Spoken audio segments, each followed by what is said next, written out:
Hello everyone, welcome to What If Deku Was the Professional Secret Assassin Assigned in UA High Part 2. Before we start, please go support ancalagonintheblack for writing that awesome fanfic. Now let's begin. This is the translated version I made. There will be some wrong he or she calling here because it's translated, so let me clear this. Deku is a male in this story. Chapter 11. After Izuku's group got a new place for Nox apart from Momo looking for answers from her mother to end everything in a mission in which Izuku's group got 20 boxes for them, at this moment Izuku was waking up to get up and continue with the usual routine of going to breakfast, going to classes and other things. The green-haired boy went to a part of the room being calm. Hiroshima. Hey Izu bro, how are you? Izuku. I'm doing well, what about you? Haminari. Fine, but Izuku, why don't you hang out with us as much as before? Izuku. It's just that I'm meeting up with some old friends, you know, old friends, lots of things to tell. Momo. I remembered, everyone listens, my father is going to have a party and he advised me to invite the whole class, and if you want, some of your friends who are not in the class can also come. Everyone started celebrating while Izuku went to his room but received a call. Izuku? Yes. Len. Hello Izuku. Izuku. Hey Len, you already took care of giving our gift to that old man. Len is seen sitting on the couch in a mansion, although the mansion had some dead bodies lying on the floor by the stairs and more apart from broken windows and walls with bullets. Len. Yes, and they received it very well. Izuku. Well, make sure there's no trace. Len. Yes. Man. Please, I never wanted to threaten you, can I? Before he could say anything, Len cut off his head so that he could go to a part where he was in charge of the security cameras and everything else, followed by leaving the place as if nothing had happened. Izuku walked to his room to enter calmly, but was surprised to see a white-haired girl in the place. Izuku. What are you doing here? Or how did you get in? Eri. Aizawa owes me a lot of favors. Izuku. That explains it. Eri. I came to see you, Dad. Izuku. Okay Eri, let's go to the park, I'm sure you want to go, and then we'll go get candy. Eri. Yes. The two of them left before the eyes of everyone who noticed this. Haminari. Izuku, where are you going? Hiroshima. And what is Eri doing here? Izuku. Let's say I go to the park to spend time with Eri. Ajiro. But we will go to the city to buy the suits, it is tonight. Izuku. I already have a suit for that in my room. Eri. Dad, let's go. He said this while trying to force himself to get Izuku out, although he left everyone impressed when he called him dad. Izuku and Eri went to the city where they spent some time in the park where Izuku played a little with Eri. When they finished playing, they went to have ice cream sitting on a bench in front of a river. Eri. Dad, are you still working on that? Izuku. Yes. Eri. I don't like you working on that. Izuku. I know Eri, but you know that if I don't work I won't be able to support you or your grandmother. Eri. Yes, I know, it's just that I don't want to lose you. Izuku noticed his daughter's concern, so he took her closer to him. Izuku. Don't worry, nothing will happen to me, I will always be by your side, and if I die I would come back from the dead to take care of my little girl. Eri. Yes, I know, after all it's natural for you to do that kind of thing. Izuku. Let's go to UA, it's getting late. I'll drop you off at grandma's by the way. He went to his old house where he knocked on the door to have his mother open it. Inko. Hello Izuku. Izuku. Hi mom, did you receive the boxes? Inko. Yes, I received them. Izuku. Does Eri do her jobs well? Inko. Yes, tell me how much longer are you going to continue with that? Izuku. A little more time and everything will be okay mom, everything will be okay, but well, I have to go to a party. Inko. Goodbye Izuku. The green-haired boy went to the bedrooms to enter them. Hiroshima. Izuku invites those old friends of yours. Bakugo. I want to see how useless they are. Izuku. I invited them a while ago. Izuku went to his room where he got ready, each of them left for a slime for themselves, Izuku being the one who took the last one, but when he entered he noticed Momo. Momo. Hello Izuku. She said it with a little blush at seeing the boy who had a completely black suit down to the shirt and a red tie being the job for the night. Izuku. Hey Momo, I thought we were all taking separate slimes. Momo. Well, I decided to go with a friend. Izuku. Don't try to start a conversation and let's get to the point, I know you want answers about my job, your father's other job and how long I've known him. Momo. Yes, I want to know what you do and what kind of things my father gets into. Izuku. There is one thing very clear in this job, if you are not one of the workers, then you do not have to know anything at all. Momo. How dangerous is it? Judging by your scars, I'd say it's very dangerous. Izuku. There are few bullets, but don't worry, your father is the second in the group who is in the safest part and farthest from the action. Momo. I don't just worry about my father. Izuku. What do you mean? Your father is the only relative in the group, apart from the fact that no one but my group knows about his true social status and everything. Momo. I don't want to know that out of the blue one of these days one of my classmates disappears or changes academies or whatever. Izuku. So you're worried. Momo. Of course, I am the vice president after all, and since I have that position I demand to know everything. Izuku. First we are outside the UA, second is abusing your power. Momo. A little. Izuku just looked at her making her feel embarrassed by this. Momo. Well if I can't have you talking then a little body will make you talk. The girl sat on top of Izuku thinking she could get him under control. Izuku. First you should have thought that they tried to do this to me, second it's obvious that this is your first time doing this, and third we're already close to your house. Momo. It's obvious that you're hard to convince. The girl got off Izuku but was on top of him face to face, but at the worst moment they opened the door, causing her classmates to see this and Momo to blush. Momo. It's not what you think, I swear. Jiru. Yes, it's not what we thought. He had a mischievous look making things worse, but when they left everyone saw how 5 boys got out of a limousine who stared at Izuku. Izuku. Compass. The 5. Izuku. The 6 of them approached to greet each other in front of everyone's gaze, although the girls looked more at Izuku in that suit. After that everyone entered the party, while the 6 boys went to a part that looked like a bar where they began to drink. Lita. Izuku take it. Hiroshima. That's new. They looked at this in amazement while in the group. Ken. Is that all of them? Izuku. Yes, although it seems that they don't know anything, I checked before I left. Len. Judging everything, they don't know how to pretend at all, especially the brunette after all, is Ryu's daughter. Nox. Which proves that he didn't tell anyone. At that moment a black-haired man approached them. Ryu. Hi, sorry I'm late, it's just that keeping those business owners satisfied is a bit difficult. This is. Tell me and I'll cut off the light to kill. Izuku. No killing, we all stay calm. Barry. Changing the subject a little, I found out where we can find one of the precepts of death. Izuku. Where? Barry. To the south near some port he wants to escape in a few days. Izuku. Fine, then in that case we'll kill him and that's it, but do you know why he wants to escape? Barry. Apparently Overhaul gave him the order from Tartarus to find a way to escape from Japan as quickly as possible, so he escapes, returns, and the others accompany him. Izuku. Ready, we already have a plan. Barry.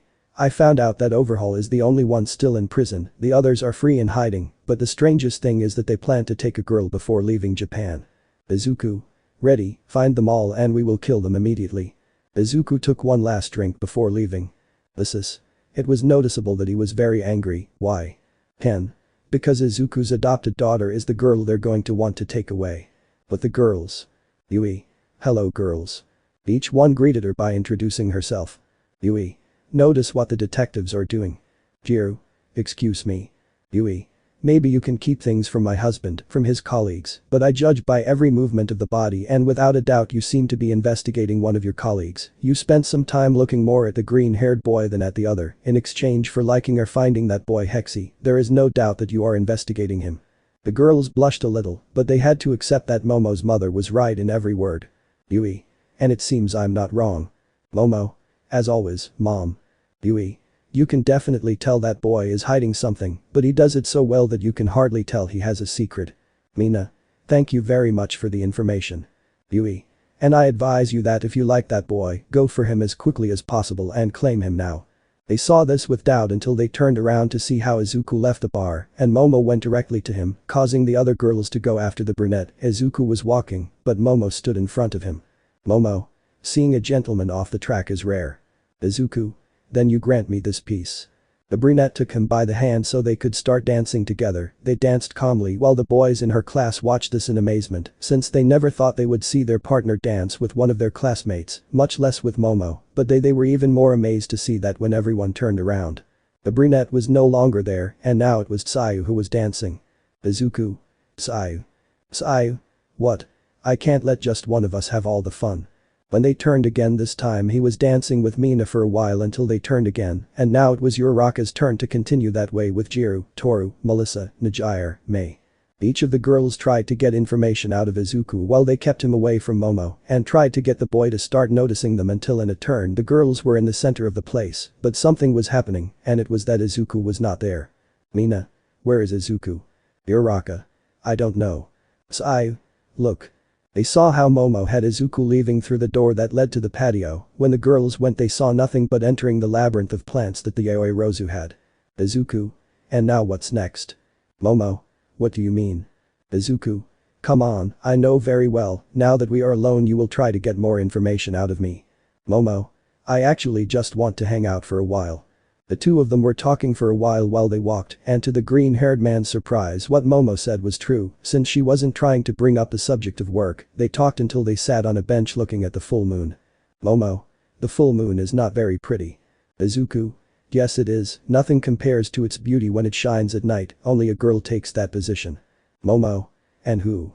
The two looked at each other, so they would get closer little by little ending in a kiss, so that the brunette would get on top of Izuku, but before the green-haired boy could continue he stopped her.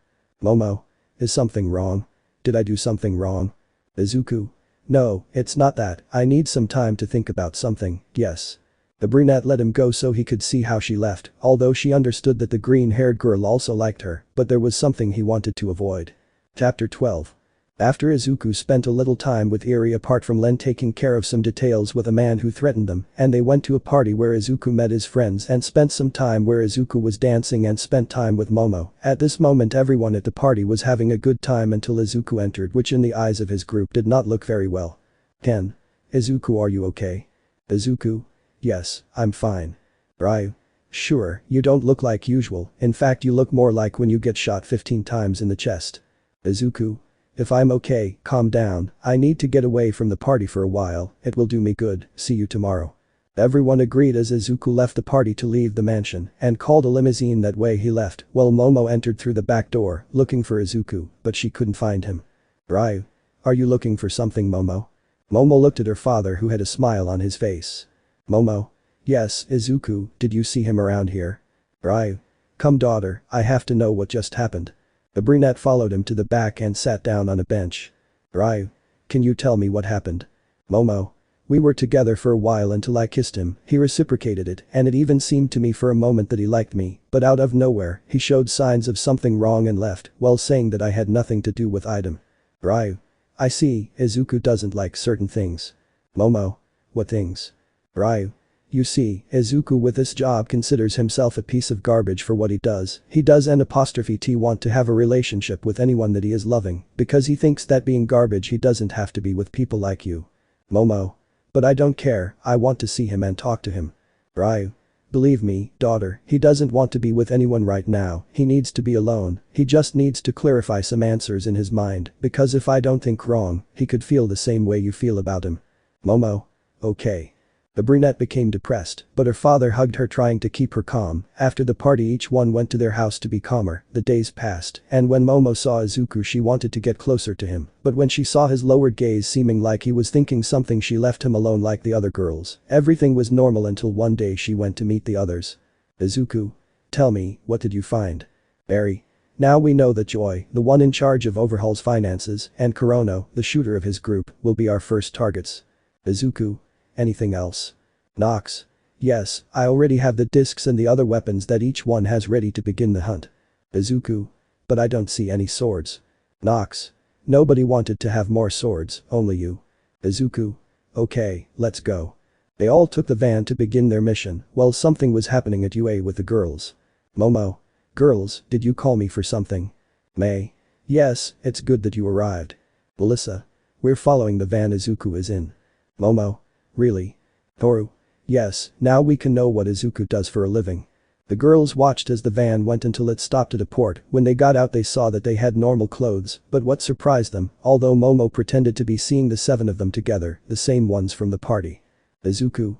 Okay, Ryu, Ken, Lysis and Len go get Kurono, Barry with me, and Nox stay to see the next movements.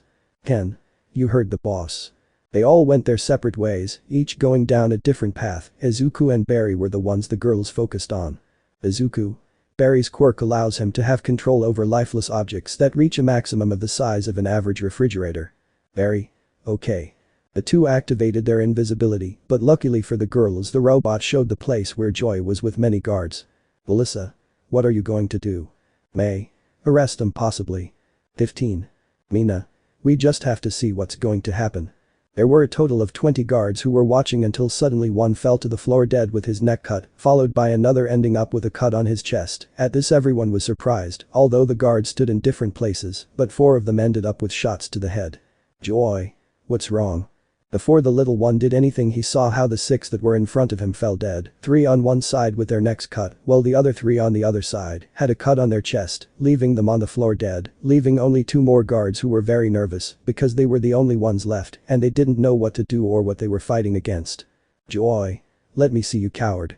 He saw how one of his guards ended up with a shot in the head. After that Barry and Izuku appeared with their masks still on. The missing guard tried to shoot, but Izuku threw his spear through the guard's chest, who fell dead to the floor, as if nothing had happened. Joy. What do you want? Money. Women. I can give you all that and more as long as you let me live. Izuku only approached Joy when claws came out of his bracelet and killed Joy. After that they became invisible again to leave the place. Mina. Izuku is a murderer. Melissa. That can't be possible. Sigh. They split into 2 groups, go to where the other group is. May. I already left a robot watching them. They went to the other chamber seeing how there were dead bodies on the floor everywhere, only leaving to see about 37, which were shooting everywhere without stopping because of the fear they had. Before they did something else because they ran out of bullets, a shot hit one side, sending them flying as if nothing, killing about 10 of them, followed by some ending up with some parts of the body cut off to the detriment of the others. That some nets took them by surprise, causing them to start screaming in pain because the nets tightened until they ended up dead, followed by others who ended up with shots in their heads, only leaving Kurono, who tried to use his quirk making things slower, but not being able to see anything. He shot everywhere with his revolver trying to hit something, but only the bullets were heard bouncing everywhere. When they ran out of bullets he tried to look for something in his pocket, but he found nothing, being useless his search since out of fear he forgot that he spent all his bullets to the worst of the man who ended with a spear piercing his chest. Kurono. What the hell? He saw how the 7 of them were present, who only watched as the man lost his life little by little until he ended up dead. When he died they became invisible to leave the place. Mina. That's all, turn this off. Momo. Don't do it. Uraraka. Why? Momo. We saw what he did, but we have to know why he did it at least. They saw the van again, which had stopped in a place where everyone could get out, taking off their masks. Izuku. Well, everyone to their homes. Ryu. Izuku, I want to talk to you for a bit. Izuku. Okay. The girls watched as the 2 of them went to a part where they were alone. Ryu. Izuku, a few days ago I found out that Momo kissed you. Izuku. Yes, but you already know what I think about love. Ryu. I know you hate this job, but you have no choice but to continue like this. You think you are a piece of shit person, but Izuku, your father thought the same, and look now you take his place. Apart from that, you feel for my daughter, just like she feels the same for you. The girls looked at Momo, who just blushed. May. When were you going to tell us that? Momo. But what do you say if you feel the same way about him? Melissa.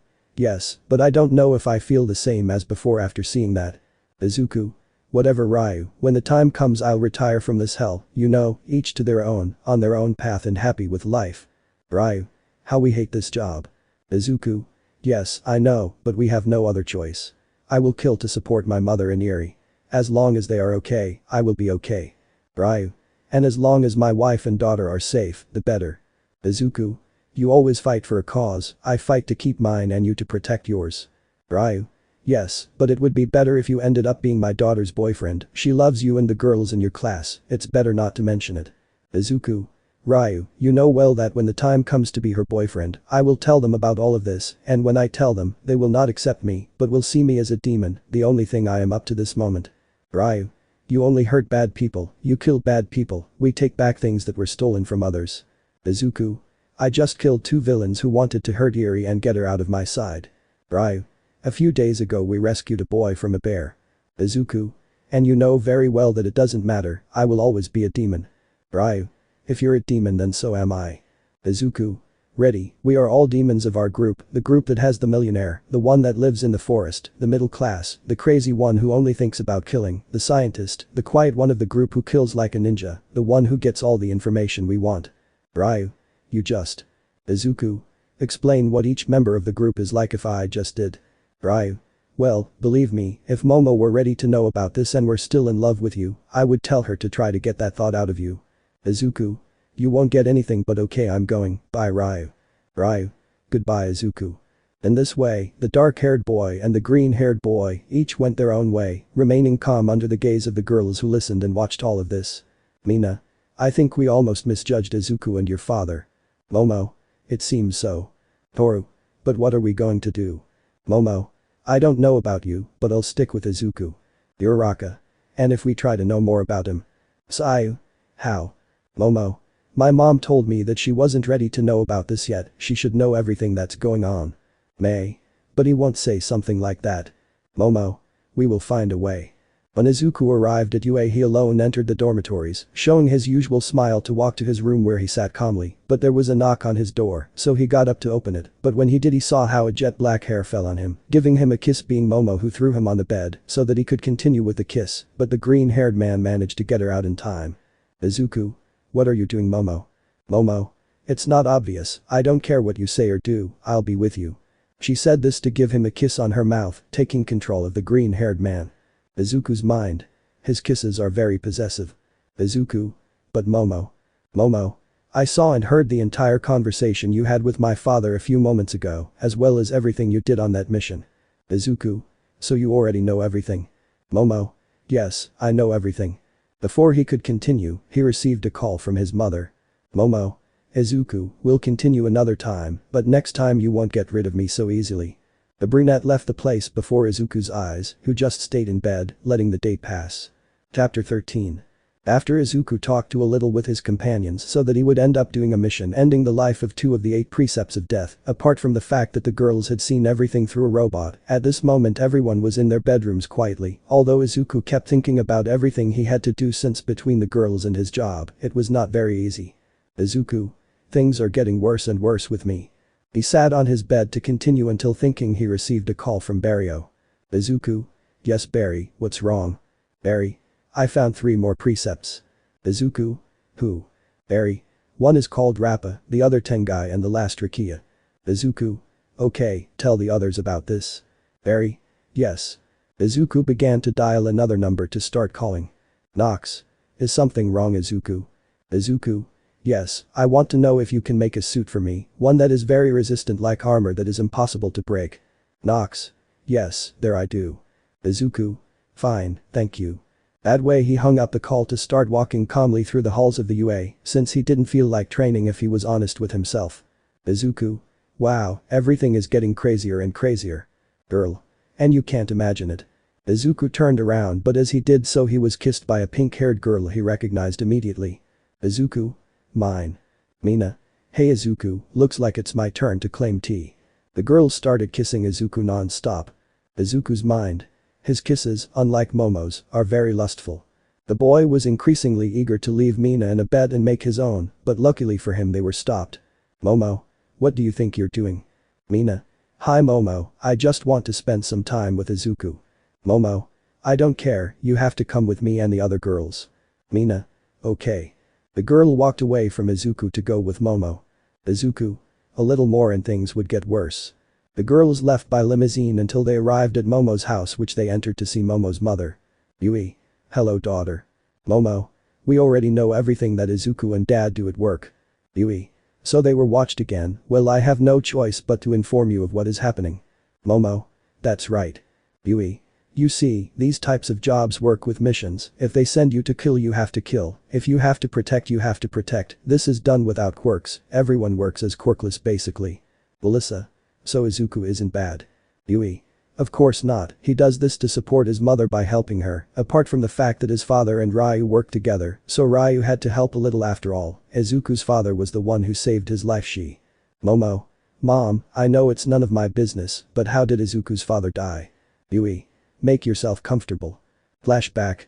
Ryu can be seen on a mission with a green-haired boy of the same age at his side so that they could start walking, although the 2 of them talked apart from showing some photos. Man. So that's your daughter Ryu, she's very cute. Ryu. Yes Hishashi, but I say the same about yours. Hishashi. Maybe we should try to make it so that when our children grow up we can get to know each other and maybe fall in love and be a family. Ryu. Maybe, the years have passed. Hishashi. Yes, I still remember when we were a whole group, but we ended up being just the two of us, brothers in arms. Ryu. Brothers in arms, let's do this mission and return home to our families. Hishashi. May the best mate more. Ryu. May the best mate more. The two began their mission, some time passed and the two were killing calmly, but Hishashi saw how they were about to shoot Ryu, so he got him out of the way receiving the shot, but because of this, he also shot the enemy in the head, so that he ended up on the floor. Ryu. No, what did you do, stupid? Hishashi. It's not obvious, saving my brother in arms. Ryu. Come on, I'll get you out of here. Hishashi. No, you shot me in the damn lungs and heart and I have no chance of staying alive. You go and I'll take care of finishing this mission. Just fulfill my last wish and take care of my family. Ryu. That's how it will be. Hishashi. One more thing, I was the one who killed the most in this mission. Ryu. You did it, bye brother. Hishashi. Goodbye. Hishashi got up seeing all the enemies approaching, and when he noticed that he was out of bullets, he only took 2 swords, so that he could jump on top of them and start killing them all, but when he was about to fall dead, he activated a bomb that exploded the entire building, while Ryu jumped avoiding the explosion and looking at it. Some time later Ryu is seen at a funeral burying Hishashi, in which he took out a token that had 2 crossed swords. Ryu. We'll see each other in the afterlife, brother. End of flashback. Yui. And that's how he died. May. That's very bad. Yui. Yes, the one who gave them the mission to kill everyone in the place, let's say he's looking for a way to kill no matter what happens. Momo. And anyone else is looking for how to kill him. Yui. Yes, Izuku, that boy will avenge his father's death as soon as he gets the chance, now you understand why you weren't ready for this. Momo. Yes, I go ahead. Uraraka. Where is Mr. Ryu? Yui. She's in a meeting with her group, but one thing I ask of you is that you erase all the information you have about Izuku, Ryu and the others. Mina. Yes, we will. Momo. Even though I deleted the one with Izuku and Dad. Elsewhere you can see the group. Ryu. What do we have? Izuku. Well, Rappa is a hand-to-hand fighter, Tengai can make shields that are hard as a steel wall, while Rukia, let's say, if he touches them, he will become stronger because he will be stealing their strength. Len. Things are complicated. Izuku. Yes, but I already took care of that. Len, Ryu and Barry will go for Rukia, Nox will try to find a way to get through Tengai's shield, while Lysis and Ken take care of fighting Tengai. Ken. And you? Izuku. I'll take care of Rappa, and that's why I asked Nox to make me a suit. Nox. And I did. It shows a suit which was black almost everywhere except the shoulders, knees and hands which were a platinum color, and the rest had orange lines that approached Rat along with a mask. Ken. And that suit. Nox. It is a suit that I designed which is prepared for a hand-to-hand fight, it can practically be run over by a truck or receive a hit from All Might and only feel a little damage, it is the perfect suit for a hand-to-hand fight. Izuku. Unlike the others, Rappa is a fighter with honor, something I respect a lot, and if what he wants is a hand-to-hand fight to the death, I will give him that opportunity. Lysis. So we have everything arranged now. Izuku. Yes, each one to his house because once we deal with these villains the rest will be very easy and Overhaul will not leave Tartarus. They all agreed for each to leave the place. When Izuku arrived at UA, he only entered to be calm being in the bedrooms, but when he entered these being the living room he saw that everything was chaos since nobody behaved, leaving Izuku in doubt of what the hell was going on in the place. Izuku. What happened? Hiroshima. Nothing special, just some decision-making issues between men. Kaminari. Actually, since you're here, you can help us with this. The door behind Izuku opened, revealing the girls, who didn't like the place at all, so they let out a murderous aura, causing everyone to freak out and remain completely still. Momo. They're going to clean all of this up immediately. One of the boys tried to be brave. Kaminari. But what? Jiru? You're seriously asking that? The girl looked at him, causing the little courage they had left to end up going out the window screaming for help, while Izuku went to his room, since he had nothing to do with it. Mineta. Wait, Izuku is running away. Izuku. What are they getting into me for if I barely arrived? Mina. That's why we let him go. Uraraka. And you better get started or we'll kill you all. At those words the boys appeared out of nowhere with cleaning buckets to start cleaning everywhere, bringing a smile to the girls who went to their room when they were thinking of going somewhere else. Izuku was lying on his bed totally naked from the waist up with one arm covering his eyes. Izuku. Now what will I do? I'm done with these things, I have to be aware of practically everything, and to make matters worse, the girls already know everything. Out of nowhere he felt an extra weight along with something on his lips, so he took his enzyme arm out of his eyes, looking at Uraraka who was kissing him. Izuku's mind. His kiss is more passive as if he's letting me take control. The girl stopped kissing him to look at him directly in her eyes and noticed the other girls who were there. Uraraka. Izuku. Izuku. Hello Uraraka, but are you calling me by my name? Uraraka. Yes, is there anything wrong with it? Izuku. Not at all, it just surprised me and what the others are doing here. Before the green-haired man could say anything else, one of the girls, Jiru, kissed him. Izuku's mind. His kiss from him is more crazy like his music from him. Jiru left to let Sayu follow. Izuku's mind. She's relaxing but at the same time hard to tell because she uses her tongue. When Jiru left Izuku didn't see anything, but he felt something being Toru. Izuku's mind. Toru is a little possessive like Momo although she is more so. When Toru left it was Najire who continued with the kiss. Izuku's mind. Najire feels more encouraged. When Najire came out it was Melissa's turn who came to hug Izuku. Izuku's mind. She's more like she doesn't want to let me go at any moment. When Melissa left, it was Mei's turn. Izuku's mind. Mei is exploring my entire mouth, she keeps going everywhere, even where she already went, she goes again. When the girls left Izuku they let the green-haired boy sit on the bed, wondering what the hell just happened.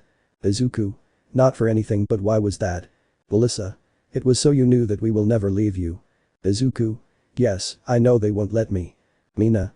We're not talking about that, we're talking about the fact that we already know everything about your job and why you work, we don't see you as a demon, but as Izuku Midoriya. Izuku could only let out a small smile at what the girl said in front of him, causing them to smile as well. Mei. What's more, we deleted all the information we had about you and your group. Najire. Although Momo already erased part of all that. Izuku. Thank you very much girls but I don't believe. Momo. Don't say that you look like trash because that's not true, from now on you are our boyfriend and no one else's. 20. The girls showed a beautiful smile. Izuku. Thank you very much, I love you. The girls just hugged Izuku and thanks to the fact that it was night they fell asleep together. Chapter 14. After Izuku went with the boys to make plans and for the girls to get the answers they wanted so they could meet Izuku showing him his love and falling asleep with the green-haired boy in the same bed, when the girls woke up they noticed that there was still time before classes started, so they only stayed with Izuku who was beginning to wake up. Izuku. Hello. Girls. Hello. Each one gave her a kiss, the green-haired girl only showed a smile at this. Najire. Izuku, you told us yesterday that you would do it because you had no other choice, isn't there a way for you to stop working on it? Izuku. If there is a way, I have to die or do a mission that is considered impossible. Uraraka. How do you know when you're free? Izuku. They give us a token which has 2 crossed swords, when they give it to us we are free for the rest of our lives, and we can enjoy it to the fullest. Najire. It sounds a bit harsh to you. Izuku. Yes it is, but what can I say? We have no other choice, and speaking of this, I remembered that today I have to take charge of a mission. Momo. The precepts of death. Izuku. Yes now I have to go for 3 of them. Najire. If you do the mission it will be considered impossible and you are free. Izuku. It's not that easy, for example, the man who rules over all of us is called Lord, he's a bastard that we all want to kill, but it's difficult since the bastard has several men, so killing him is considered impossible, and to make matters worse, no one did an impossible mission. The girls understood everything Izuku said. Mina. Let's stay a little longer Izuku please. Uraraka. By the way, remember that you have to be with us today at 4. Izuku. Yes, I will be. The girls hugged Izuku tighter, causing the boy to play along, staying with the girls for a while longer until they had to get up, skipping normal classes until the afternoon came, when Izuku had to leave the place to join his group, meeting all of them. Izuku. And what did I miss? Nox. You're welcome, I was just going to send you a message that we're all ready. Izuku. Well let's get started with all this. They agreed to take a little trip so that they would end up in a part being a building. Izuku. As planned. They all got out of the van to start walking, inside the building you can see the 3 of them together. Rukia. What are we going to do now? 2 of our people died. Rappa. I know, we have to continue with the plan and free the master. Tengai. This won't be easy. Everyone was thinking about what to do until out of nowhere the door of the building was kicked open with Izuku wearing the suit that Nox made for him. Rukia. It seems that whoever killed our companions is looking for us now. Tengai. It's kind of stupid to come alone. Izuku. Do you really think I'm alone? Out of nowhere, 6 people entered through the windows, causing everyone to look at them attentively. Izuku. Rappa, you are mine, you and I, one-on-one, hand-to-hand. Rappa. A fighter with honor, sounds good to me. The man began to walk towards Izuku. Rappa. You guys can take care of the others if you want. Tengai. I hate fighting. Rukia. I'll beat them very easily. They saw how the six began to surround them as if they were their prey. Lysis and Ken attacked Tengai with a few shots, which only made a wall avoiding the attacks, while Rukia, when he was about to attack those two, received a bit of electricity from Ryu, Len and Barry, causing him to turn to look at them. Rukia. But first I'll take care of you. Rukia went against the three trying to hit them, but they dodged it as if it were nothing. With a jump away, Len stopped to take out his spear and went against Rukia, who protected himself with his arm having some cuts, but the giant felt almost nothing, so he tried to hit him that Len dodged, followed by Ryu and Barry, firing an energy wave, causing him to be sent flying backwards, crashing into some wood. But the giant got up angry at this, so he began to throw some of the wood, but the three dodged it without much effort, so that in a moment they became invisible to the giant's gaze. Rukia. Damn you, let's see each other. The man tried to do something to make them appear, but it was nothing at all, since he couldn't find any trace of them until he received a few shots in the back, causing him to look back, but because of that he ended up with blind eyes, since Len with the bracelet that had the claws made a cut in his eyes, causing him to scream in pain, although he couldn't scream for long since he ended up receiving a few energy shots from the shoulder and hand cannons, leaving a wound in his chest being a burn, causing him to scream even more in pain. Rukia. Damn you, when I catch you I swear I'll kill you, I'll split you in half. Before he could say anything else, the huge villain ended up with a spear going through his head, Len being the cause of this, while something happened in another fight as Tengai protected himself with his shield. Tengai. No matter what they do, it is impossible to get through my shield. Lysis. He has to have a weakness. Ken. Then we have to try something new other than bullets. The two looked at each other to nod, and from their two arms in the bracelets came out claws, so they could run against Tengai, who looked at this to start making a shield. Lysis and Ken collided their weapons against the shield to begin to attack in a wild way without stopping at some point before the gaze of Tengai, who could not believe what they were trying. The two did not stop attacking at great speed, as if they were animals that were very hungry, and in front of them was the only thing they could eat. Each time they went faster and stronger. Lysis. When does this damn shield break? Ken. Just keep going and we'll finish this bastard off. The two increased their speed. Tengai. It's useless. Out of nowhere he saw how cracks formed right where they were hitting, so that the damage from the cracks increased each time without stopping at some point. Tengai. If they continue like this they will break my shield, I have to stop them, I still have time to think of a plan. Before he could do anything they stopped attacking, making him wonder why, but he noticed that Nox appeared behind him, and with one blow he broke the shield. Tengai. Damn, I forgot about him. Nox. If there are two parts in a sphere that are very damaged, only one more hit is needed where it is not damaged. Then he made a cut on his back, causing him to spit blood. Nox. That's called science. At that moment Ken and Lysis made a cut in his chest and stomach in the shape of an against Rappa, who did the same thing, so that they ended up colliding fists making a crater under their feet. Izuku. Now we will see who is the strongest. Rappa. Obviously me. They increased the strength of their fists, ending with them moving away to look at each other with a smile, followed by Rappa going against Izuku to hit him, but the green-haired man dodged it to hit the villain in the face, causing him to make a line of destruction. Rappa immediately got up to go against Izuku, who only looked at him to do the same. When they were in front of each other they collided fists followed by another fist clash, and continued in that way causing some airwaves, but at one point Izuku kneed him in the stomach, followed by another in the face, causing him to raise his head, so that the green-haired man could hit him in the stomach, sending him flying as if nothing had happened, causing him to destroy some pillars in the process. Izuku. Looks like you're not as strong as I thought. Rappa.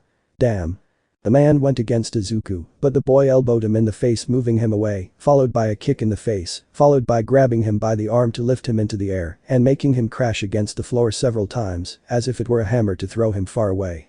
Izuku went against Izuku to jump and kick him in the face with both legs, as if it were nothing causing him to go outside since he broke the wall. Izuku. Get ready because I am your executioner. Rappa. Great, it's been a long time since I had a fight like this. Izuku. Because it will be your last fight. Rappa went against Izuku in order to hit him, but the green-haired man dodged him to kick him in the knee, followed by giving him 2 blows to the shoulders, not letting him move, so that he could take him in a lock, not letting him move. On one hand his group began to leave. Ryu. It's over, we have to go. Izuku. Okay. From the key that Rappa had by the neck, he made a movement causing the man's neck to break, and he fell dead to the floor. Izuku. And that's so they don't mess with my daughter.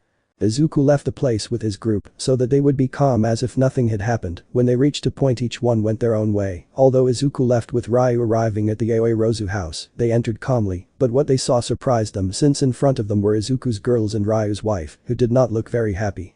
Moments before, when their fights began in the Aoirozu house, the girls entered. Yui. Is something wrong? Momo.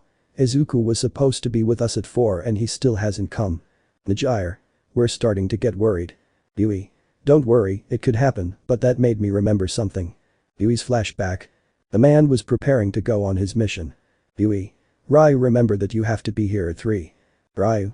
Yes, I will be, honey. They kiss each other to make Ryu leave. End of flashback. Yui. I'll tell Ryu that he has to come with Izuku when he gets back. Momo. Thanks, Mom. Present time, the two of them were trembling at those auras of death. Melissa. Anything good so we can let this go. Mina. It's 6 p.m. Each one had a smile that promised pain. The boys searched for something to say. Well, they had their hands behind their back as if they were looking for something, but out of nowhere, they had chocolates along with some flowers for them to show to the girls and woman. Ryu. Sorry if we're late. Izuku. The mission was harder than we thought, and to reward him we brought this. Ryu. To show that I still love you with all my being, Yui. Izuku. And now that I think about it, I didn't say it, but well, girls want to be my girlfriends. The girls now had a smile of happiness, so they threw themselves at Izuku, hugging him, and Yui at Ryu. Well, they looked at a part where there was an old man and moved their mouths saying something. Thanks, Alfred. The man bowed as a sign that he will always be there to serve them, so that way they would leave the place. Well, the two of them were each with their wife and girls. Chapter 15. After Izuku was in charge of killing Rukia, Tengai and Rappa with his group, apart from the fact that Izuku and Ryu were able to save themselves from being killed so that they could be calmer with their girls who only hugged Izuku and Yui hugged Ryu. Currently Izuku was in a room with the girls totally calm until he got up at Barry's call. Izuku? Yes, Barry. Barry. Hi Izuku, I need to tell you that I found the last two, but it won't be easy. Izuku? Why? Barry. Let's say Sakaki and Shin meet a small part of the League of Villains, so it will be difficult this time. Izuku. Relax, we just took care of the 3 most difficult ones, we can handle these. Barry. Okay, when do we all see each other? Izuku. Tomorrow we'll meet to discuss the mission, and we'll collect the heads of some of the villain league. Barry. Okay. Izuku hung up the call to be hugged by Najire, Melissa and May, who threw Izuku onto the bed to use him as a pillow for the boy. Najire. Maybe they found the others. Izuku. Yes, they are with a few of the League of Villains, but we can handle this, but I have good news for you. Mina. Which ones? Izuku.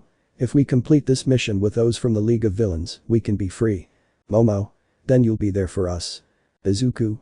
Yes, I will be there for you as long as you want. At that Mina gave a smile of pure lust that Izuku noticed. Mina. It better be that way.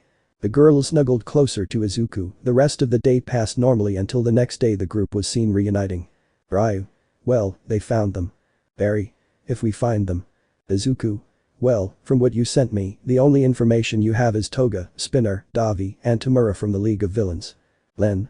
You've fought with them in the past, what can you tell us? Izuku. Not much. Tamura can make things destroy themselves slowly, so to speak. Davi can make blue fire. Toga can have an appearance like ours if he takes our blood. Spinner can at most be a very rare sword and nothing more. Lysis. Then it will be easy. Izuku. Yes, Lysis takes care of Toga, Len of Spinner, Ken of Davi, Ryu of Tamura, and the rest do what you want with Sakaki. Just be careful, since he can throw you off balance. They all agreed to start getting ready. Once they were ready they left the place in the van to get ready. Izuku. Remember, everyone stays with who I told you to. Everyone prepared to begin the hunt. Izuku.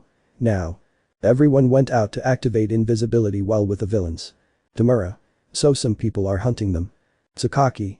Yes, it won't be easy to deal with them since they killed the precepts of death like it was nothing. Tamura. Well, it'll be easy to finish them off, as long as they help us free All for One from Tartarus. The two agreed, making Tamura smile, but out of nowhere the windows broke, revealing 7 guys. Shin. It's them. Tamura. Villains, let's finish them off. The villains went against them, but in one jump each one went one way, achieving in the process what they wanted to do of making the villains go in different parts, with Lysis. The boy ran in order to lose the villains who stopped him, and after passing through some parts, he ended up alone with Toga. Toga. Looks like it's just you and me. Lysis. Let's see how many cuts you can take. Thoga went against Lysis with her knives in order to make a cut to the boy who dodged each cut of the blonde as if it were nothing, almost seeming as if she were trying hard. But the jump she moved away looking at Toga from afar she only had a smile, so that from her side, she shot a needle which surprised Lysis, but she took out her knife to cover herself in time from the cut in which she ended up against the wall. Toga. I took you by surprise. The girl went against Lysis in order to cut her, but the boy dodged her to kick her in her side, followed by a cut on her arm, so that she could continue with a punch in the blonde's face. Toga. That's not polite. The girl went against Lysis, but the boy passed by her to cut her neck, causing her to fall dead to the floor with a smile, and Lysis just left the place. With Len she ended up in a room with Spinner. Spinner. Looks like we're alone now. Len. Yes. He draws his spear in front of Spinner. Spinner. I like you already. He took out his weapon to go against Len, who used the spear to block his attacks, which did not reach him being a cut to the leg, followed by another to the arm, so that he tried to cut off his head, but Len kicked him sending him flying, but the reptile threw some knives that were blocked by Len, who only looked at him to launch against Spinner, who protected himself from Len's attack which caused him a step back from the blow. Spinner tried to attack him, but Len was faster, piercing his shoulder with a spear, making Spinner scream in pain, who only took the spear that was stuck in him in pain, but Len pulled it out quickly to spin and kick him in the chest, causing him to end up bouncing off the wall, so that he would end up sticking the spear in his heart, letting him die instantly. Len. This is over. The boy left while Davi was in another room with Ken. Davi. Calm down, I'll try to make sure you don't feel pain. The boy threw fire which was dodged by Ken, who jumped to the sides, causing Davi to continue with the fire, but at one point he threw a ball which Davi thought was an attack, so he dodged the ball, but when he turned around, he saw that it was just a normal toy ball. Davi. What the hell is that? Ken. It's called distraction. The boy hit him, sending him flying and crashing into the wall. Ken. Calm down, I'll try to make sure you don't feel pain. Davi got angry, so he started throwing fire that Ken easily dodged while he ran looking at Davi, who only threw fire at him until at one point he activated his invisibility, causing Davi to stop attacking. Davi. What happened? Did he leave? Out of nowhere he ended up with a punch to the face, causing him to run a little, followed by a knee to the stomach, knocking the wind out of him, so that he ended up with another punch to the face, causing him to be against the wall. Davi. Damn. The boy just threw more fire trying to hit something, while Ken just watched as he threw fire like crazy everywhere until he got tired of seeing how he tried to hit him, so he took out his claws from the bracelet to go against Davi, making a cut in his neck, causing him to fall dead instantly. Ken. I tried to do as little harm as possible. He left the place while in another room Ryu was looking at Tamura, who tried to touch him, but Ryu dodged him every time this happened.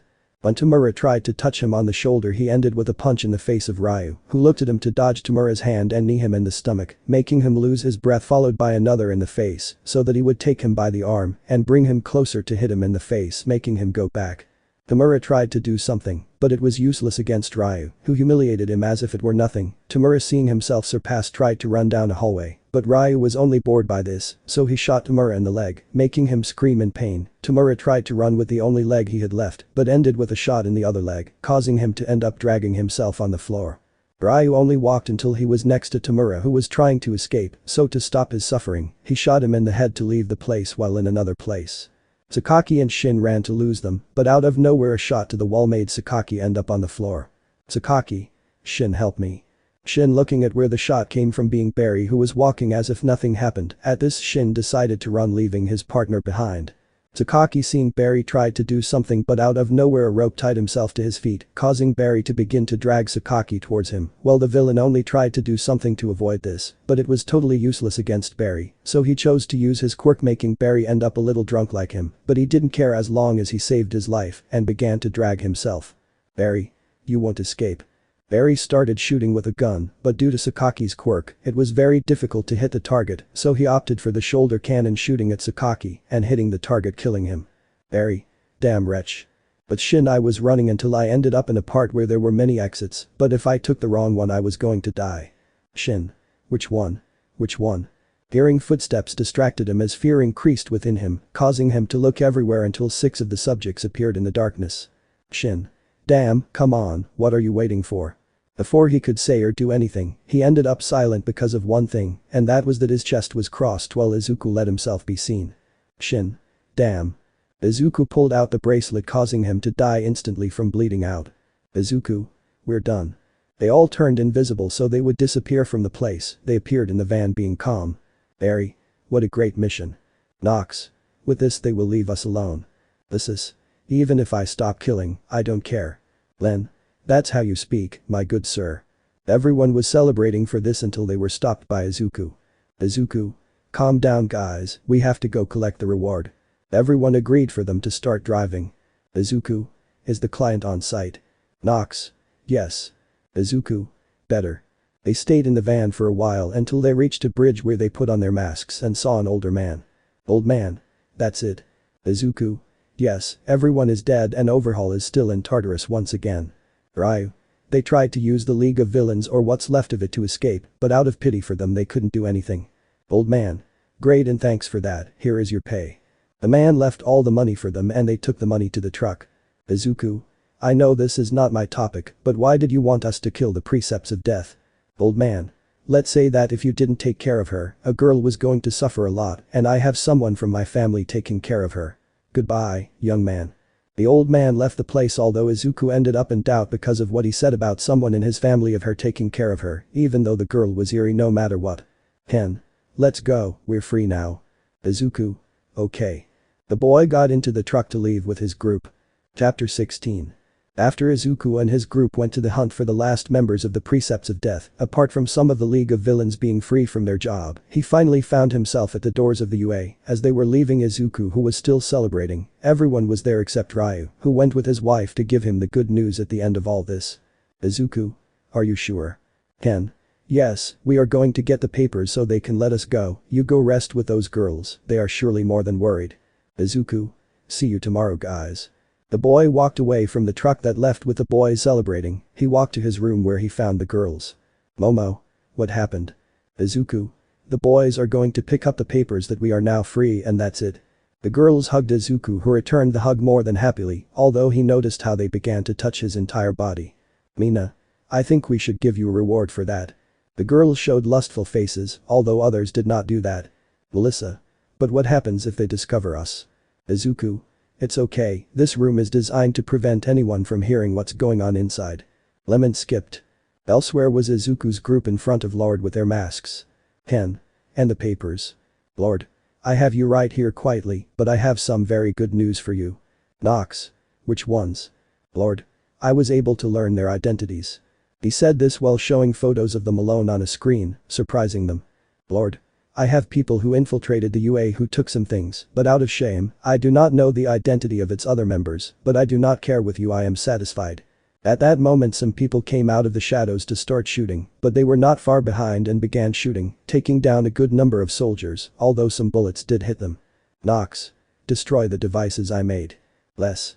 Ken, you have to take that tablet, it's the only way to be okay, take it to the others. Ken. I won't leave them. This is. We'll be fine, go now. Ken ran towards Lord who was sitting watching as Ken passed through the bullets while being covered by the other boys. When he got in front of Lord, he made a cut on his right eye, causing him to scream in pain, while he left the place running as fast as possible, with the rest of the group to the exit. Nox. Go and tell the others about this, I already took anything they can use to track the tablet. Ken. I will make sure our deaths are not in vain. Ken began to run while the rest of the group just threw their weapons aside as they watched everyone approach, so they destroyed Nox's devices by making them explode, but little by little, they took out things like a spear, swords, knives, and axe to start fighting, while Ken reached the corner of a street with a tablet and a box. Ken. I trust you will avenge us. He said this as he entered the forest, having many bullet wounds all over his body. Chapter 17. After Izuku had his night with the girls being with them apart from the group going to where they were supposed to give them their freedom being that they fell into a trap, at this moment Ryu was going out to his patio totally happy since he and Izuku had a beautiful night. He looked at the whole place until he noticed a person who was injured so he would go to him because he recognized him immediately. When he arrived the person ended up falling into his arms, so he had to lay him down on the floor. Ryu. What the hell happened to you Ken? Ken. That damn Lord betrayed us, he set a trap for us and everyone else died. I was the only one who escaped but not without this. He showed a tablet along with some medals that Ryu grabbed, but he cared little as he focused on his old friend who was dying on the floor. Ryu. Let's go to the hospital, you'll get better than before, I know it. Ken. Don't try it, it's too late, nothing else can be done for me, I'm too hurt, just take revenge for us. But those words he ended up dead on the floor in front of Ryu, who only lowered his head because of this. Yui. Is something wrong Ryu? Ryu. Just pass me a phone, I'll inform the rest of you about this. His wife listened while elsewhere Izuku was lying with his girls above him until he heard the phone start to ring, so he approached to answer it. Momo. It's very early, don't bother me. Mina. Turn that off and come with us. Izuku. It will be a moment, yes Ryu. The girls looked at Izuku with a smile, but that changed when they saw the expression on his face at the following words. Izuku. How was that possible? Well then, when will their funeral be? I'll be there. The boy hung up the call to put the phone aside as he lowered his head and held it in his hands. Melissa. Is something wrong? Izuku. Everyone but Ryu is dead. But those words the girls were surprised to see how he got up to start getting dressed. Izuku. The funeral is today and I have to be there. Momo. We'll go with you. Izuku. No need, you guys stay calm here, this is a matter between us. Once he finished getting ready he began to walk out of his room being watched by the boys. Kirishima. What's wrong Izuku bro? It seems like you're going to a funeral. Izuku. Because I'm going to a funeral. When he said that everyone was surprised to see how the boy prepared to leave, once he left he got into a limousine to begin to leave towards the cemetery, arriving to see Ryu, who covered his identity perfectly apart from Yui and no one else in the place. Izuku walked towards them to see the base while it was raining. Ryu. To be honest, you guys were always bucking crazy, always wanting to do things out of the ordinary. Len always had my back when I was the group sniper. Ken always thought about doing a mission. Nox asked me for things to do, inventions that would benefit the team. Each one had something that made them unique, although I still haven't forgotten that you owe me money, Lysis. Izuku. You guys were a great team, very supportive without a doubt, always helping me in the worst situations. When my father died, you were there to help me in every way possible without a doubt. Without a doubt, I couldn't ask for better friends, although Ken, you were a brother more than a friend to me, a brother from another mother without a doubt, that's why I'm grateful that you spent all this time with us. Ryu. But the good thing is that we brought them some things as gifts, you know, we weren't going to say goodbye without first leaving them some farewell gifts. The man passed some medals to Izuku, so that both the green-haired man and the dark-haired man began to leave medals on each other's graves until they walked away. Izuku. The medals that prove your innocence, that you are free again and the debt is settled, but if Lysis owed us all money and you can't get rid of that debt so easily, then you better come back to life for a few minutes to pay us what you owe us. Ryu. But what I can promise you is that we will not leave things like that, we will avenge them, no matter what happens, those damn people will die. But that they began to move away from the graves, so that they ended up on the street with serious looks. Ryu. Then we're going to get revenge. Izuku. No, you have to be with your wife, you two should continue with your normal lives. Ryu. Then you'll just let those damn bastards do whatever they want. Izuku. No, I know the place inside and out, so I'll be the one who ends up going and killing those damn wretches. Ryu. If you're going alone then I have to show you some things. Izuku. Show me anything as long as it helps me kill them. They walked until they took a boat ending up on the beach that was once where Nox lived with his experiments. They walked to the living room and thousands of memories came to them. Izuku. Let's start planning. Ryu. Yes, but first you have to try the latest Nox design, the best of the best. I press a button revealing a completely black suit with a hood, some parts had metal, as well as brown boots and two bracelets which had hidden blades. Ryu. The best thing Nox ever did, a suit that not only withstands bullets, but can even withstand a damn missile, designed for a total war, no one will be able to do anything against you. Izuku. Now Lord will definitely die, that damned unhappy bastard. They heard a helicopter so they could see Izuku's girls coming down who went directly to the green-haired man to hug him. Momo. We thought you were going to do something crazy. Izuku. I'm actually going to do it. Uraraka. Do you at least know something about the place? Ryu. Yes, many guards who are useless as well as assassins, no one can do anything against Izuku except two groups. He showed on a screen how he was in a top group, with Izuku and Ryu being the first, but starting to go down. Izuku. Before, second place belonged to a group of girls who were known for being the best at their assassination job, but we beat them. Ryu. Then comes another group in third place, and luckily I have the names of some of their members. Izuku. I want to know. Ryu. You see, the members of the third group were the ones to blame for our friends' deaths, and it was partly the girls' fault for finding out about us. He showed some photos on the tablet that they recognized. Ryu. Ejiro, Mineta, Kaminari and Shoji are part of the third group and are responsible for our friends' deaths. They got the information from the girls, although luckily that was after they destroyed everything related to Izuku and me. Izuku. Those bastards will surely die, I don't plan on having mercy on any of them. The boy showed a serious look with a thirst for blood, something that the girls never saw in him. Ryu. If you're going to go, you have to keep in mind that all the people in that place are dangerous. Izuku. Don't worry, I already have a direct entry ticket to finish them off. Ryu noticed that they were calling him so he had to answer. Man. I found out what happened, I'm sorry. Ryu. Don't worry, he's thinking about taking revenge right now. Man. I hope you achieve your goal, after all I achieved mine, and now I feel calm. Ryu. Don't worry, it's not for nothing that he was trained by Ryuoi Rozu and John Wick. John. I know but he should be careful anyway. That's how they cut off the call. Izuku, who was he? Ryu. Nobody in particular, just an old acquaintance. Izuku. Okay, tonight will be the end of my last killing spree. He said it with that look that screamed for blood. Chapter 18. After Izuku saw the plans he had to avenge the death of his friends, apart from knowing about all the security, he could only begin to prepare with a large amount of weapons, while being in a part of the forest where his best friend he had been alive for some time. Ryu. There's still time not to do it. Izuku. Those bastards dared to make a mistake, now they will pay for it. The boy got on his motorcycle to start leaving while somewhere else. Lord. Well, my best new assassins, Kaminari, Mineta, Ejiro, Shoji, are my new group of assassins. Kaminari. Yes, but there are still 2 more and they are more than dangerous. Lord. I don't think they pose a problem. In one part of the building there were some guards with cameras. Guard. Hey, there's something strange, on the map there's a motorcycle heading straight here at full speed. Guard 2. That's the bastard we still need to kill. Guard. Then prepare everything to kill him. In the distance Izuku was watching how the huge building with a wall already had people who began to try to shoot him, so Izuku touched a button on the motorcycle. Izuku. Let's see what you bucking sons of bitches think of this. Machine guns came out of the motorcycle and began shooting at people, some of whom took cover and were saved from the shots, but others were not so lucky. They tried to shoot at them with their bazookas, but none of them hit Izuku, who dodged them with great ease, causing missiles to come out of the motorcycle and hit parts of the building, causing an earthquake. Lord. What was that? Man. Sir, this is the last member we need to kill. Lord. Kill that bastard.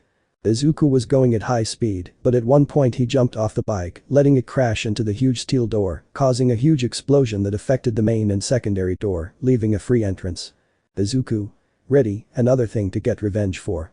He took out a list that had the names of his companions, so that he could put his motorcycle on the list. Izuku. You'll really pay for this, you bastard.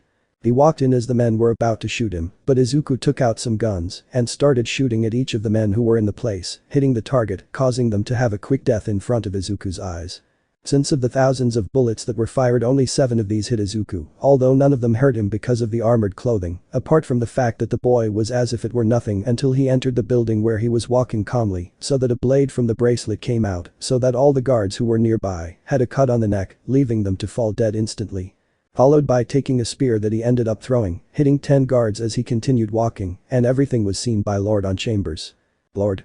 That bastard is passing by as if it were nothing, one of my guards. Kaminari. We'll take care of him now. Lord. No, you stay with me. Shoji. But we have to do something against him. Lord. And I need them so they can protect me from that demon. They stayed while Izuku was walking around like nothing was happening while killing everyone who got in his way. Izuku. That's because of my bike, it took me years to build it.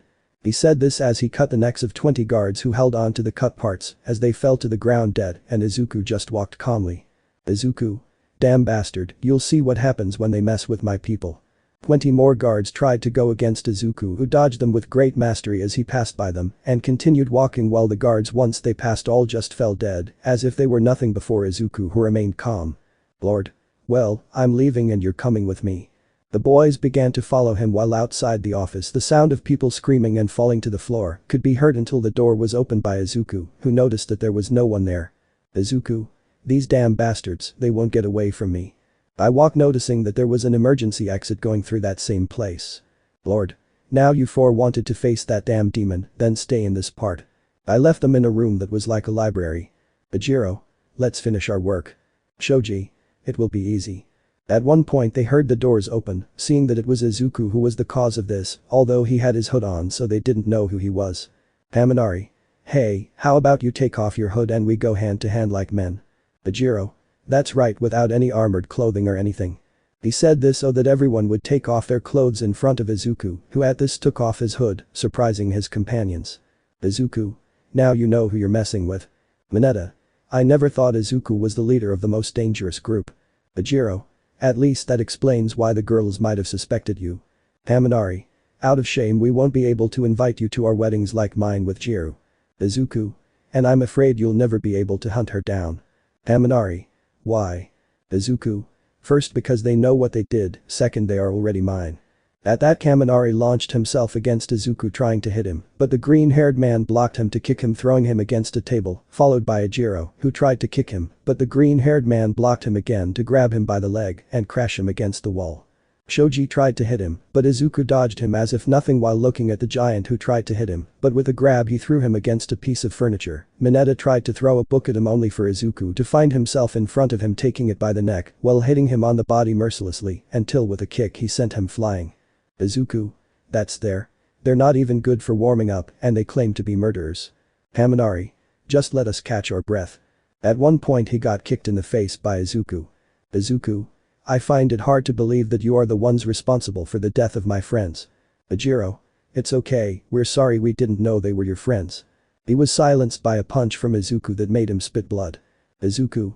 Now you know and you will all die. He was about to continue with the blows, but Kaminari threw electricity hitting the green-haired man who was able to let out a cry of pain until he fell to the ground, releasing some smoke from his body so that Ajiro used his tail to send him flying, so that Shoji with a punch to the face sent him breaking some furniture. Ajiro. Now let's see who is not good for warming up. He went against Izuku with Shoji, beginning to give a great variety of blows to the green-haired man's body, who couldn't do anything about it, especially when they threw electricity at him, so that with one more blow, they sent him crashing into a piece of furniture, leaving him bleeding on the floor, although he saw some pencils near him. Flashback. Izuku was in front of John Wick who had a serious look. John. Always keep one thing in mind Izuku, a pencil is better than anything to kill. End of flashback. Haminari. Well, maybe we don't have honor, but it's a matter of survival. They saw how he stood up while he had a pencil in his hand. Izuku. I think the same. Mineta. Are you really planning to kill us with a pencil? Izuku. When John Wick teaches you that, it makes you dangerous.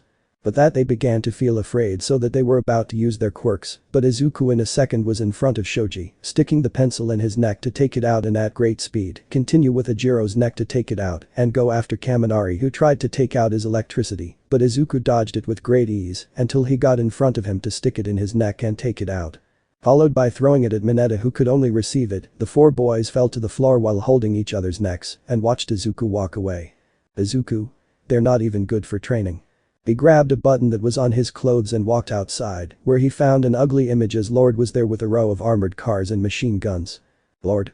I see who was the greatest killer of all, the perfect killer. He said it with a smile. Lord. Last words. Izuku. Yes, die.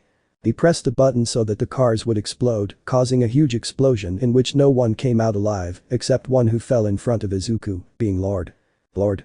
How is this possible? Everything was perfect. Quioneers. Izuku. Your memory is so short that you forgot, you said it yourself, I am the perfect killer. He said this to step on Lord's head, breaking his neck and walking with a little difficulty, although he noticed another car approaching, although this one had a symbol that he recognized. Izuku. First I take care of the third most dangerous group, I kill an entire building with people, and now the second most dangerous group comes, I don't know if I'm going to get out of this alive. He prepared the pencil to kill, but when he stopped in front of the green-haired man, a voice sounded which was distorted. Person. Put down the pencil and we'll do this the hard way. Izuku. What are the bad ones? Person. Tie you to a bed and force you to make us children. That obviously surprised Izuku and at the same time confused him until he saw how the doors opened from where the green-haired girls came out, leaving Izuku in great shock. Izuku. Are you the second group? Melissa. Yeah, let's say we were all along. Momo. I don't know what surprises you if I'm the daughter of a murderer. Mina. Men need to keep their tracks better to avoid being discovered by girls like us. Izuku. Wow, I didn't expect that at all. May. Since you didn't put that pencil down, we'll have to tie you to a bed and have kids now. Izuku. That was a joke, right? At one point the girls put handcuffs on Izuku to take him to the car. Jiro. It wasn't a lie, it was totally true. Izuku's thoughts. I'm going to be a dad sooner than I thought. The girls took the green-haired boy out of the place. Chapter 19. Years passed since Izuku killed the last of those he had to take care of and was free, but something was happening now in a place where there were some mobsters who were smuggling and beginning to close their businesses. Everything was fine until the lights failed and began to go out. Man 1. What happened? Man 2. I don't know, I sent one of my men to fix it. In one part one of the men was checking the lights until a hand covered his mouth while he was taken into the darkness. In another part those who were watching the entrances and cameras began to disappear into the darkness as hands grabbed them. Guard 1. It's strange, I can't find anyone. Guard 2. I can't find anyone either and the cameras aren't responding. They looked at each other to start running, but in a second two people cut their throats to leave. Man 1. I'm already getting tired of this shit. Man 2. I think I'll fix the light myself. Man 3. Although this is getting weirder and weirder. At one point they began to hear people screaming behind a door until they saw it open, with a total of 9 people inside. Boy 1. It's come to an end. Boy 2. It's time to finish you off. Man 1. I don't think so. They saw the lights come on, showing more people who were guards and all pointing at them. Boy 3. I think this was not a good idea. Girl 1. I think our time has come. Before they shot, the lights were turned off so that in the darkness they began to hear the screams of the guards, which were cut off in one more shot, confusing the group of young people who could not see anything until the lights were turned on again, showing all the dead men and guards. Boy 3. Who did this? Girl 2. I don't know, but sooner or later we'll have to do something about these people who have been interrupting our work. They began to leave until they reached a mansion where they changed everything apart from putting away their things, so that the door opened revealing a dark-haired woman and a blonde of great beauty. Momo. What do you think you're doing? Boy 1. Nothing, just doing our homework. Melissa. So your tasks are Nox, Inter, Kiru, Siri, Lin, Len, Sonia, Tyrion and Ken. Nox son of Izuku and Melissa, a blonde with green locks being a true genius when it comes to experiments or machines. Inter son of Mina and Izuku, a pink-haired man with an acid quirk like his mother, but had enormous brute strength like his father. Kiru daughter of Mei and Izuku a pink-haired man with green eyes who was like her brother of her Nox a genius in many ways. Siri daughter of Tsayu and Izuku a green-haired man with some frog parts like her mother Deella, but unlike her Deella, she managed to develop a kind of black whips, like the ones her father Deella uses. Linar of Toru and Izuku a green-haired man with the ability to bring out fire and become invisible, managing to be very useful. Len son of Jiru and Izuku a purple-haired man who was a bit famous since he played music like his mother being someone highly acclaimed in some parts for his music. Sonia, daughter of Uraraka and Izuku, a brown-haired girl with green locks, had the ability to move things around her almost being like a manipulation of gravity. Kirin, son of Najira and Izuku, being a light blue-haired girl, someone with a quirk of creating pure energy which helped him float and launch energy attacks. Ken, the eldest son of Izuku and Momo, a jet black girl with a small dark green hue, being someone with the creation of materials of any kind, but unlike his mother, he only had to think about what he wanted, apart from having an enormous amount of strength. Mina. You don't have any problems if we walk around your living room a little, do you? Kiru. We have no problems. The girls started walking until they took out a key from a poster. Tsayu. And this? Lin. We can explain it. Uraraka. I hope they explain it like this. He said this while removing a part of the floor, revealing some boxes that made their children nervous. Ken. We can still explain it. Momo. I think the most important thing will be for his father to explain it to him. That increased the doubts in the young people while in a cemetery there was a green-haired man, the #1 hero in the world, Izuku Midoriya, who was in front of some graves with somewhat rusty and old metals that the earth did not swallow. Izuku. And well that's all that happened in these years old friends, I still can't believe that those medals are really still there, but at least that makes their freedom clear, but well, if you let me I have to go, I have to talk to certain young people who must control themselves, and by the way Ken would like to know that I named one of my children after you. The green-haired man left while a dark-haired man and his wife had arrived at the mansion, being a bit old for the 9 young people to say a word. Boys girls. Grandparents. Ryu. Hi, is something wrong? My daughter told me that we need to explain something to you. Ken. It's nothing really. Ryu. Sure. Momo. They started doing the same thing as your old group. Ryu. I see with that. At one point a green-haired man arrived at the place. Izuku. Hello father-in-law. Ryu. Hi Izuku, long time no see. Izuku. What do you bring here? Ryu. Nothing special just that my daughter's name is me. Izuku. What's wrong? Momo. They start doing the same thing as your old job. Izuku. Or so, it seems you brought everyone even Eri. Eri? Yes. Ken. I don't understand, what other job? Inter. Can you explain? Izuku. Follow us. They began to follow Ryu and his father with clear doubt until they reached a bookstore where Izuku pressed some buttons to open a secret door where they entered. Izuku. You better stop doing that job before it's too late. Kirin. What is this place? Ryu. Don't change the subject, leave the assassination work. Sonia. How do they know that? Izuku. First because of the terrible hiding places where they put everything, second because their mothers discovered them. Ryu. Third, because this morning we had to save their asses from getting killed. Lin. Wait, you are? Ryu. And fourth, we were like you, a group that was doing missions until death, but everything ended badly. Ken. That means that apart from being number one, you were a murderer. Izuku. Not me alone, his grandfather was with me, we had a team. Len. What was it? Izuku. If you almost entered that assassination organization you will know that there was a perfect group that fulfilled each of its missions, but one day almost all of its members died except two. Sonia. Yes, we heard about that. Kirin. Wait, were you part of that group? Ryu. Yes, he was the sniper and his father was the leader. They stopped at one point looking at a photo of that old group that was so big back in the day. Enter. Who are they? Izuku. My old team. They looked at each one until they started to show photos in which they showed all of them celebrating and each of their missions. Sonia. This is incredible. Izuku. Their mothers were team number 2, although they discovered me at the end, but they did very well to be able to do everything. Ken. Was mom a murderer? Izuku. It was for a while, but that's over now.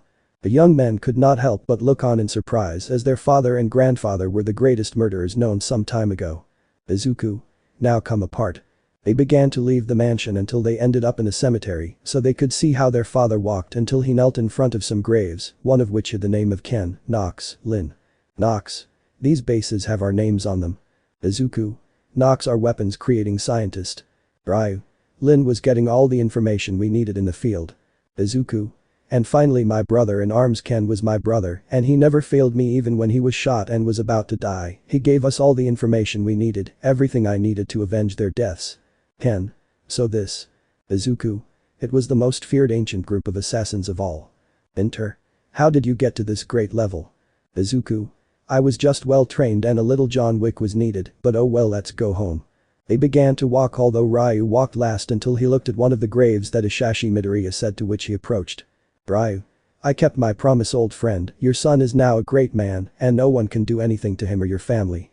He left the place in front of the grave of his old comrade, although he could swear for a moment that he managed to see the reflection of his old friend Isashi, who gave him a smile apart from his group, so that he would leave the place with a smile. While in the mansion when they arrived, they saw the mothers of all of Izuku's children cooking apart from Inko being there, and Eri training, although she was being accompanied by another young man her age named Kota. Sonia. So father, how did they consider you there? Izuku. If I remember correctly, they called me the perfect assassin. Ken. Why that name? Momo.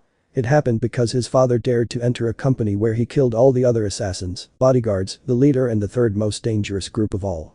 Lin. He made an impossible mission. He said this in surprise, as everyone looked at him in the same way. Toru. Yes, since then no one dared to confront him.